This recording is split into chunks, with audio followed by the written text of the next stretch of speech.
What's up guys, Blake Hawthorne, It's His Turf. Today I want to talk to you about why you do what you do. Alright, so I feel like in order for you to be really successful in anything, you have to understand why you do what you do. You have to really have a true understanding of you as an individual, as a company, and the services that you're providing or the product that you're selling. Well, I feel like once you understand your why and truly understand your why, you can be very successful. Alright, so when I think about my why, I think about why I got into lawn care, why I got into landscaping, why I got into hardscaping, and the kind of the evolution of my business and how everything developed. And so guys, when I first started in lawn care, I started out for the money because I didn't feel like I was getting my worth in my previous job as a lifeguard. I thought that in lawn care, the harder I work, the more yards I'll mow, the more money I'll make. Thankfully, that's the case. That gave me that, you know, a little bit of fulfillment right there, just feeling my worth for the time being. And then also I used my lawn care as a stepping stone to get me into landscaping. I initially tried to buy a tractor. I wasn't able to get finance for the tractor, and so I was able to get finance for a lawnmower, and then that was my step. That was my intro into the green industry, and that was going to be my stepping stone into landscaping. And so, you know, that was great, but I was still missing a key component, and that was a sense of gratification that I was getting in what I was doing, that fulfillment really, because the money is okay, but there's got to go deeper than that. And so I had the opportunity a few months into my lawn business. I got a call from this widowed lady that showed up. I did her property. It was overgrown. And when I got done, you could really just tell the sense of relief, of appreciation, and that she had for me and for the service that I provided. And that was the first taste that I had really got of gratification. And it kind of sparked this new desire I had each and every time I pulled up to a property, that I was no longer just cutting it to make the money, but it was how good can I make this look. It was that instant gratification that I could turn a property, I could transform it, I could cut it, I could make it look really nice. And so I started getting that instant gratification every single time that I would go to these lawns. The only bad thing about this is, for me, I have to have a deeper purpose than money, and it's that fulfillment that I get from making the customer happy.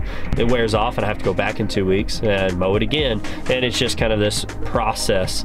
After a while, it kind of gets redundant and gets starts to dull and wear off. What I liked about landscaping was now I was getting to design, I was getting to create. I had something that I could really puff my chest out on, that I could show people, that I did that. That was great. First few times customers let it get overgrown or didn't water things and things died, it really, was a punch to my gut, because it took that fulfillment that I really had, that I could show people. I was starting to build my legacy and my brand, so that I was creating these things, these landscapes for people to enjoy. And that right there just really stunk to not have them taken care of properly. But it was, money was better in landscaping. I had a little bit more of that gratification, and I had a taste of my legacy that I was starting to create. That kind of led me from landscaping into hardscaping. And the great thing about hardscaping that really intrigued me is that there's two different reasons why we landscape. It's out of why we hardscape, and that's out of want and it's out of necessity. Those two things, which we're going to touch on in my next video about hardscaping, is going to really touch on those for you guys and how you can not only design but market it. But the great thing about that is you're creating a endless gratification. So it's something that's going to age in time, with algae and moss, and just really as you landscape it, it becomes one with the property, and you have the opportunity to be able to tie it in to features of the home and just complement the two very nicely side by side. And I have this real gratification of creating this space. I was taking pictures of it. I was showing everybody what I was doing. I'd take my wife over there, I'd take my kids by to see it, and I could say, I built that, I did that, I designed that, I built that, I did that. And that was when I really realized I had that full fulfillment that I'm gonna say. It just brought everything full circle. It gave me something with endless gratification that wasn't wearing away. Very seldom, luckily none of my hardscapes have been destroyed and recreated created because I put a lot of thought into them. When done right, it's something that's going to last a very, very long time. And for me, that's what I was looking for. The money was good. So yeah, you have those three things, guys. Those why you do what you do. Usually it's about money, it's about gratification, and it's about your legacy. And so I was not only building a brand and a company that I could be able to hand down to my kids, but I was also getting that gratification that I needed and creating a space for somebody to enjoy and seeing their reaction in that. And then also the money. The money's not good, I probably would be doing something else.